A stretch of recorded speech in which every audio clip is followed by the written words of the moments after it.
Hi, I'm Megan. Welcome to today's live reading of The Manipulator's War by Elise Carlson, presented by Itsy Bitsy Book Bits. Join me. Prologue. Ruarnon, the Zeldian realm. Heir Ruarnon fought the corners of their lips, which tried to twist in distaste. They succeeded only in forcing their mouth into a neutral line, probably a grimace, the best they could do. Before them, floor-to-ceiling frescoes of wanton slaughter dominated the corridor. Zaldian warriors in bronze armor impaled enemies on spears, every foot of both walls declaring, "We will cut down every man who dares to oppose us." To Ruarnon, it read more like, "We have big spears and big appendages, and that puts us in charge." Ruarnon suppressed a smirk. They doubted their body parts would count for much here. Zaldian servants scurrying past, eyed them with open curiosity. The servants' gazes lingered on the coal around Ruarnon's eyes and the spiral on either end, marking them as midland. Bronze armored guards stationed at an intersecting corridor stared at Ruarnon's trouser-covered legs, knowing both were clean-shaven beneath the silk. The guards raised insolent looks to Ruarnon's clean-shaven face. Ruarnon swallowed awkwardly. Do you truly believe the body shapes in the mind, that it determines gender? The largest, broadest man replied in Magirian, and one of Ruarnon's guards translated, "How else could gender work?" There was a pause before he added, "Benevolence," as his companion elbowed him. Ruarnon slowed their pace. Companion Tor had warned them the Zaldians may be questioning, even disbelieving of their gender, but meeting a man who flat out denied the existence of Midlands was still a shock. A whisper from Ruarnon's bodyguards cut through their thoughts. His mind must be thick then. Ruarnon glimpsed two men and two women smirking at the Zaldian guard before the captain's stern glaze swept around and Ruarnon's entourage moved on straight-faced. Ruarnon breathed more easily, knowing the men and women assigned to protect them had their backs against more than just physical threats. The knowledge was a comfort where Ruarnon kept their chin up, striving to represent Tarlah well as its heir, and their father, King Ermelian's greatest test of their readiness to become co-ruler when they came of age. The corridor stretched on forever. An unusual number of Zaldian palace officials stood about, rubbing their oiled beards in twos and threes as they eyed Ruarnon appraisingly. Ruarnon took a deep breath. Half the Zaldian court was here, and they were all men. Every man's gaze was fixed on Ruarnon, weighing and measuring Tarlah's youthful heir.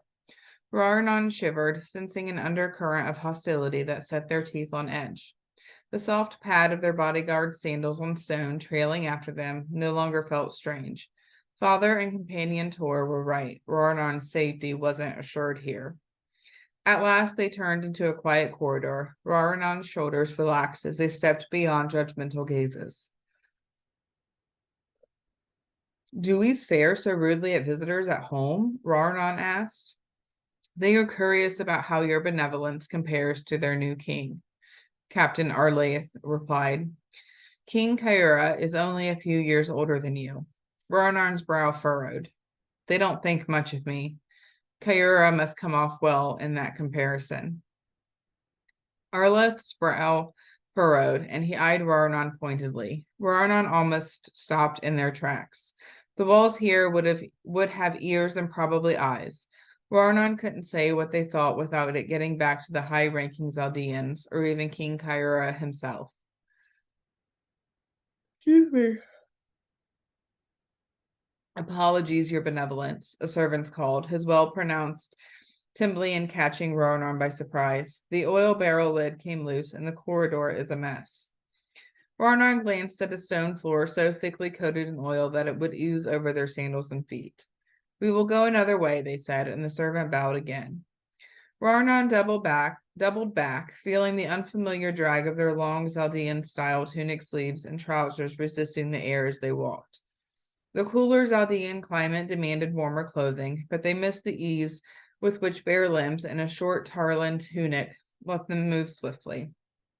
Servants have their own corridors, Captain Arleith told Ruarnon, his narrowed brown eyes scanning the corridor as he spoke, and I wouldn't expect many of them to speak Timbalian.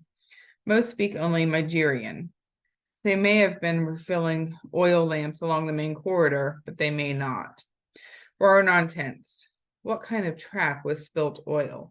And would someone really teach a servant to pronounce two sentences perfectly in Timbalian just so they could tell Ruarnon to walk into a trap?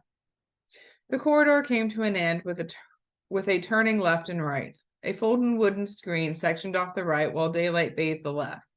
Ruarnon slowed as they turned left into a corridor that opened out to a terrace overlooking palace gardens. Ancient trees rose in all directions, creating a dark green canopy vaster than anything that could grow in Tarlah's dry climate. Dense bushes tangled with flowering vines rose to Ruarnon's height. One of Ruarnon's guards shifted. The man's iron blade flashed as it hurtled towards the trees. Whom was he attacking? Another blade spun end over end towards Ruarnon. Ruarnon ducked instinctively. Iron rang against stone as the dagger struck the wall behind them. Battle alertness pulsed through Ruarnon's body as their training kicked in and they drew their sword. But this wasn't training. It was attempted murder, and it set their hearts thundering. Sword in hand, Arleth stepped between Ruarnon and their attackers. Where had that dagger come from? Ruarnon scanned the trees. Archer, the guards warned. Arleth gestured. Ruarnon dived wide of the power bow bolt that could have pierced the bronze-disked tunic under their Zaldian linen. Keep moving, benevolence. Guards, follow, Arleth commanded. Ruarnon jerked their sword up. A second dagger clanged against their sword as they knocked it from the air. Then they ran, their heart pounding, eyes scanning the lawn on their left for more projectiles. Leather slapped pavement ahead. Ruarnon raised their sword, anticipating an ambush. They and Arleth turned a corner. Before them, Ruarnon's uncle's eyes widened. Ruarnon gasped and lowered their blade. Uncle Omar stepped aside. His blonde braids swished behind him. Go to your aunt. Use the servants' corridors. You can't stay here, benevolence. We don't know how many there are, and we've too few guards, Captain Arleth asserted. Omar nodded, then ran alongside Ruarnon as they turned into a doorway in the dark, narrow corridor beyond. The flickering torches lining the walls were so spread out that Ruarnon could barely see the ground. They imagined someone following. What if someone had? What if they'd sent word to spill the oil and redirect Ruarnon to the terrace and the ambush? An ambush by who? They hurried on in the cramped, confusing darkness, everyone's footsteps echoing off the walls, until a door burst open and the corridor ahead filled with daylight. Ruarnon followed Uncle Omar through a doorway into the sitting room of their guest chambers. Aunt Talina and two guards approached. What happened? Talina asked. Ruarnon's gaze was drawn across the sitting room to green lawns stretching to more trees. They didn't seem beautiful now. Ruarnon half expected the grounds to conceal more attackers. They gestured to a guard and exhaled with relief when the man bolted the door shut. Assassins, Captain Arleth reported, his gaze sweeping the room, then fixing on Ruarnon's aunt and uncle. Armed with throwing knives easy enough to conceal inside Zaldian sleeves. I thought King Kyura supported his father's peace, Ruarnon asked, their minds scrambling to make sense of reality while their heart raced. So, who just tried to kill me? He appears to support it, Omar replied. Your father isn't certain. That's why I'm here, to find out and to persuade Kyura to uphold his father's peace. But even if he supports peace, others of rank may not. Now we know one of them is well-resourced enough to attack you inside the Zaldian palace. We need to get you out of here, now. Dangerous times call for decisive action. You intend to stay? Ruarnon asked.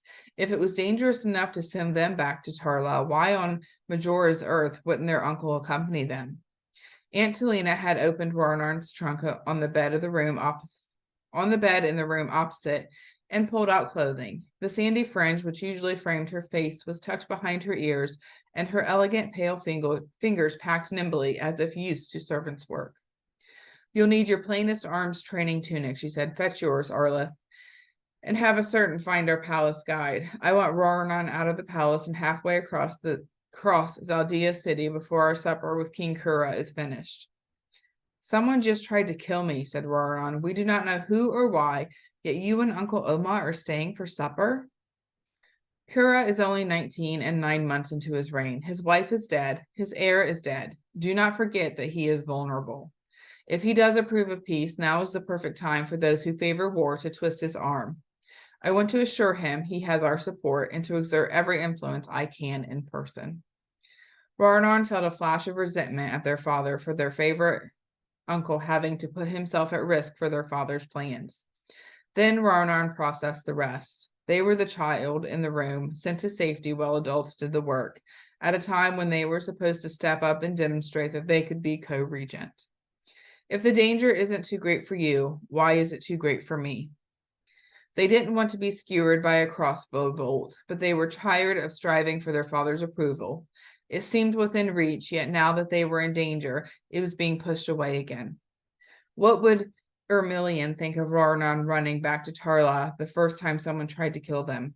Ermilion had faced multiple assassins when he came to the throne at 15 because his reign began when Tarlah threw off Zaldian rule. Could Ruarnon ever measure up to him? Oma stepped closer, his gaze piercing. Whoever opposes the peace sees you as a more valuable target than me. You are heir to the throne and last of our family's line. We cannot risk you by having you stay. Now that throwing knives in the garden have failed, perhaps it will be a crossbow in the theater or a poisoned snack in the training grounds. Whoever tried to kill you, I expect them to try again soon. You must return to Tarlah. Once out of the palace, you will take a chariot to Estendenia and a private ship back to Tarlah City. When you return, your first task is to send your aunt and me word you are safe. Ruarnon turned to Aunt Helena as she stepped back from laying out a plain white tunic and worn sandals on their four-poster bed. Captain Arleth was already pulling a tunic over his muscled frame and small clothes. In front of Aunt Helena, the breach of propriety impressed the need to hurry up on Ruarnon. They entered their room, tore their red silk tunic off over their head, and pulled on a white linen one. They slipped out of their trousers, hastily removed the solid gold ornaments from their dark braid, and seized a washcloth to wipe away the kohl around their eyes. Then they returned to the sitting room where Uncle Oma and Aunt Helena were giving hasty orders to Captain Arleth. Are you sure you will be safe? Ruarnon asked. Uncle Oma smiled. When I was 2 years younger than you, I slew 2 Zaldian guards who attacked our home during the uprising which won our independence. I can protect myself. Ruarnon couldn't help asking, how many did father kill? Oma's gaze darkened. He wasn't there. He snuck out to join our father in assaulting the Zaldian garrison and was proclaimed king of Tarlah when our father died of his wounds. Ermilion expects much of you, but I doubt he expects you to brave assassins yet. He will think no less of you for returning home, if that's what you fear. Ruarnon's gaze fell. No matter how impossible Ermilion's expectations seemed at times, they found themselves striving to meet them. But Oma was Tarlah's ambassador and Ermilion's brother, so if Oma thought their retreat was necessary, it should be all right. Oma smiled kindly, and Ruarnon knew their uncle had their back. Benevolences, we must hurry, Captain Arleth urged. If they intend another attack and predict our flight, it will come soon. Ruarnon started to walk away, but their aunt snatched them into her arms. They smiled and hugged her back. Oma gave them a quick hug as well. Then Captain Arleth was ushering them into another dimly lit servants' corridor, and the door closed behind them. Arleth led the way through the quiet stone space, and Ruarnon wondered if, beyond the palace, they could step into the open and walk out of Zaldia City without being recognized, accosted, or attacked.